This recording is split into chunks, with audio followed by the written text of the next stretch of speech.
Hello दोस्तों, अगर आप अपना पैसा शेयर मार्केट में इन्वेस्ट करके लाखों रुपए कमाना चाहते हैं तो आज ही आप स्टॉक के साथ जुड़कर अपना डीमैट अकाउंट आप बिल्कुल फ्री में ओपन कर सकते हैं, जहां पर आपका ब्रोकरेज चार्जेस बिल्कुल ना के बराबर लगता है। ब्रोकरेज लगता है तो सिर्फ इंट्राडे ट्रेड में, वह भी सिर्फ 20 रुपए। तो आज ही आप स्टॉक के साथ में जुड़ सकते हैं, लिंक डिस्क्रिप्शन में है, क्लिक करें और अकाउंट ओपन कराएं। आशीष जी हाजिर है। रोलेक्स रिंग्स पर चर्चा होगी। एक नया आईपीओ, धमाकेदार लिस्टिंग हमने जोमेटो की देखी है। बहुत उम्मीदें वहां पर थीं और वो सारी उम्मीदों पर खरा उतरता हुआ। जबरदस्त मोमेंटम आईपीओ के बाजार में। बताइए क्या प्राइसिंग है? जोमेटो के बाद सबको बहुत बेसब्री से इंतजार है तत्व चिंतन की लिस्टिंग। जी हाँ, वो कल होने वाली है। वो गजब होने वाली है, उसका इंतजार रहेगा। रोलेक्स रिंग्स आज से आईपीओ की शुरुआत होगी सब्सक्रिप्शन के लिए। फ्राइडे तक ये आईपीओ बाजार में खुला है। 880 से 900 रुपए का प्राइस बैंड है। 731 करोड़ रुपए मोबिलाइज करेंगे। इस बार नोटिस करिएगा, ज्यादातर आईपीओज में ओएफएस का कंपोनेंट तगड़ा है। 675 करोड़ का ओएफएस होगा, केवल 56 करोड़ रुपए का फ्रेश इशुएंस। ओएफएस जो है, राइवेंडल पी जो है, वो अपना स्टेक यहां पे बेचने जा रही है इस आईपीओ के जरिए, तो पैसा उनके पास जाएगा। जो फ्रेश इशुएंस आना है 50-55 करोड़ रुपए का, वो वर्किंग कैपिटल रिक्वायरमेंट्स के लिए होगा। 16 शेयरों का लॉट है। एक लॉट पे 14,400 रुपए खर्च करने होंगे और मैक्सिमम रिटेल 13 लॉट्स के लिए अप्लाई कर सकता है। कल खबर आई थी कि 219-220 करोड़ रुपए एंकर इन्वेस्टर्स से अपर बैंड पे इस कंपनी ने रेज कर लिए। ये कंपनी करती क्या है? ऑटो कंपोनेंट कंपनी है, फोर्जिंग कंपनी है। इस देश की 5वीं सबसे बड़ी फोर्जिंग कैपेसिटी रखती है। ये कंपनी हॉट रोल्ड फोर्ज्ड और मशीन बेयरिंग रिंग्स बनाने का काम करती है और इसके अलावा गाड़ियों के कई सारे ऑटोमोटिव कंपोनेंट्स भी बनाती है अलग अलग सेगमेंट्स के लिए, जिसमें टू व्हीलर्स हैं, passenger vehicle, CVs, of highway vehicles जो होती हैं, इलेक्ट्रिक व्हीकल्स, उन सब के लिए कुछ कुछ काम करती है। अब इस कंपनी का रेवेन्यू मिक्स में बेयरिंग रिंग्स जो हैं 57% के आसपास कंट्रीब्यूट करते हैं, बाकी ऑटोमोटिव कंपोनेंट्स का आता है। तो फिर इसके पीयर्स हुए एसकेएफ इंडिया, लिस्टेड पीयर्स की बात कर रहा हूं, SKF India, Schaeffler, Timken, NRB bearing जैसी कंपनीज, और फोर्जिंग में Bharat Forge, Ramkrishna forgings, MM forging जैसी कंपनीज इसका पीयर सेट। फाइनेंशियल्स आपकी स्क्रीन पर आएंगे। पिछले 3 सालों से हर साल ईयर ऑन ईयर रेवेन्यूज में डिक्लाइन, पर वो कहा जा रहा है लार्जली कोविड का प्रेशर था जो ये कंपनी झेल रही थी। पर इस बीच हुआ क्या? Over the years balance sheet में लगातार इंप्रूवमेंट। मेरे ख्याल से लास्ट जो रिपोर्टेड डेट इक्विटी है 0.7 टाइम्स के आसपास आ गया है। काफी स्ट्रेन रिड्यूस करा इस कंपनी ने अपनी बुक्स पे। तो ये वो कंपनी जो आज खुलने जा रही है शेल सर। तो यूं समझिए, जो बेयरिंग रिंग्स होते हैं आशीष जी, आप देखिए 2 चलते हैं, एक अंदर और एक बाहर, और उसके बीच में गोले लगे रहते हैं। छर्रे कहते हैं। जी हाँ, चलिए छर्रे, क्या बात मतलब छर्रे से याद आ जाता है। जी जी बिल्कुल। तो वो ये कंपनी बनाती है। बाकी 2 व्हीलर्स, 4 व्हीलर्स रेलवे को सप्लाई की जाती है। ये बात आप बिल्कुल सही कह रहे हैं कि ज्यादातर लोग बेच के निकल रहे हैं। और यहाँ पर आप समझिए कि प्राइमरी मार्केट्स में नए शेयर होल्डर्स आएंगे, एग्जिस्टिंग शेयर होल्डर्स की तरफ से ऑफर फॉर सेल है। 27वां आईपीओ है ये जुलाई तक, सन 2021 में। और जोमेटो की शानदार लिस्टिंग, कल ताबड़तोड़ लिस्टिंग आपको होती हुई दिखेगी तत्व चिंतन फार्मा की। आस्था जी जुड़ चुकी हैं, बहुत मजबूत पकड़ रखती हैं आप आईपीओ बाजार में, और बहुत सटीक राय आपको आती हुई दिखी है अब तक सारे के सारे आईपीओस पर। आस्था जी, रोलेक्स रिंग्स नाम तो बहुत बढ़िया है, अब बताइए दाम कैसा है? गुड मॉर्निंग शैलेंद्र जी, आशीष जी और सभी पैनल मेंबर्स को शुभ प्रभात। रोलेक्स रिंग की बात करें तो जी बिल्कुल, नाम भी बहुत बढ़िया है और वैल्यूएशन भी देखा जाए तो ठीक ठाक है, और उसी वजह से हम लोग यहाँ पे सब्सक्राइब की रेटिंग दे रहे हैं। तो मेरी तरफ से सब्सक्राइब है। लिस्टिंग गेन्स और लॉन्ग टर्म दोनों के लिए लगाना चाहिए।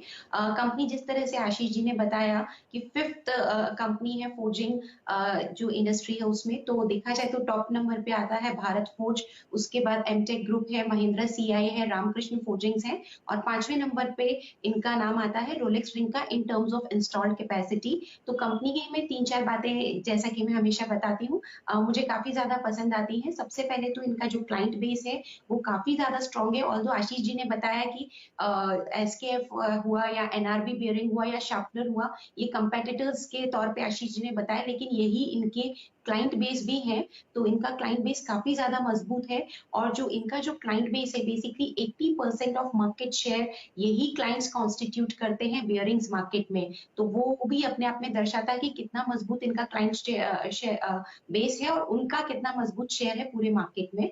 तो और दूसरी तरफ ये क्लाइंट्स जो हैं काफी ज्यादा स्टिकी नेचर के हैं, क्योंकि 70% जो इनके क्लाइंट्स हैं वो इस तरह के हैं जो कंपनी के साथ एसोसिएटेड है लास्ट 10 ईयर्स से। तो स्टिकी क्लाइंट बेस है, स्ट्रॉन्ग क्लाइंट बेस है और उनका खुद का काफी बड़ा मार्केट शेयर है, तो वो कंपनी को यहाँ पे काफी ज्यादा एक मजबूती प्रदान करता है।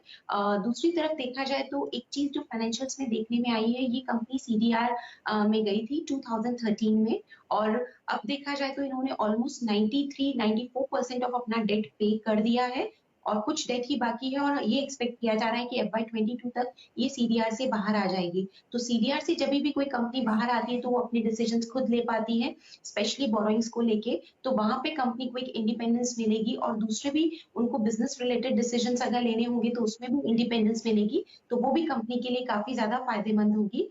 तो और तीसरी एक अंतिम बात जो मैं बोलना चाहूंगी, basically power cost 8% of total revenue है और ये सबसे बड़ा एक्सपेंडिचर है कंपनी का, और इसी दिशा में कंपनी कुछ कदम रख रही है और अपनी पावर कैपेसिटी को वो यहाँ पे एक्सपेंड कर रही है, स्पेशली सोलर पावर कैपेसिटी को, तो वो भी आगे जाते हुए प्रॉफिट्स मार्जिन को बढ़ाएगी। तो इस तरह से मुझे ऐसा लगता है कि लिस्टिंग गेन के लिए भी ये अच्छी है और लॉन्ग टर्म के लिए भी ये कंपनी अच्छी है, और मेरी तरफ से सब्सक्राइब की रेटिंग है इस IPO।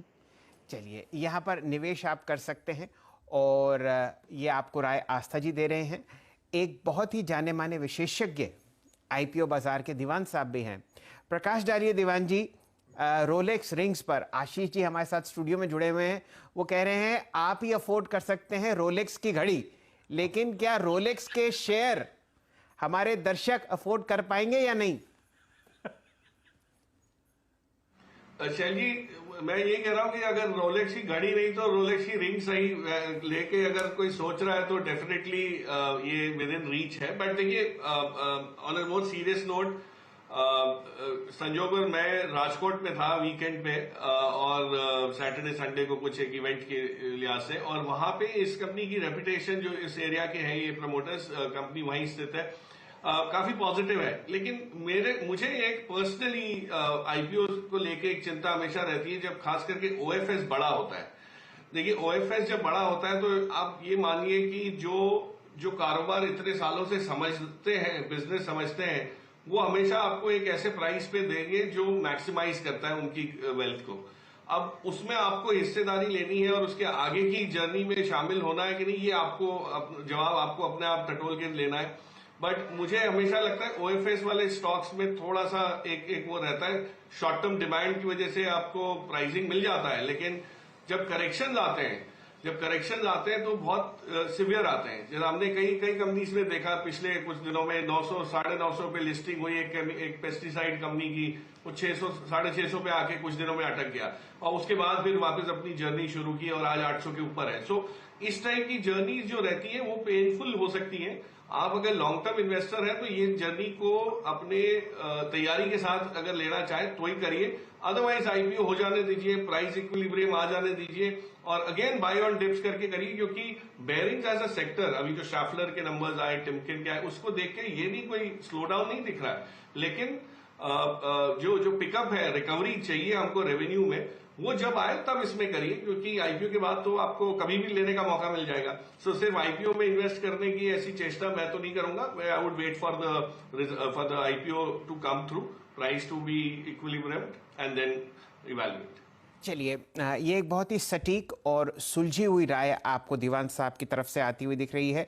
जो OFS का साइज है वो दर्शाता है रोलेक्स रिंग्स में कि वहाँ पर इनसाइडर बिकवाली ज़रा ज़्यादा होती हुई दिख रही है। एक इंटरेस्टिंग बात और ये भी है कि 27 IPO आपने बाज़ार में आते हुए देखे हैं। थोड़ा मैनिया आपको दिखेगा इस सेक्टर में। थोड़ी देर पहले यहाँ पर आशीष जी मुझे बता रहे थे कि जो ग्लेनमार्क लाइफ साइंसेस का IPO है, रिटेल पोर्शन 5.5 गुना ओवर सब्सक्राइब हो चुका है। आपने जोमेटो की शानदार लिस्टिंग देखी, तत्व चिंतन फार्मा आपको कल लिस्ट होता हुआ दिखेगा। ये बाज़ार शायद ज़रूरत से ज़्यादा गर्म है और यहाँ पर थोड़ी बहुत ठंडक की आवश्यकता है।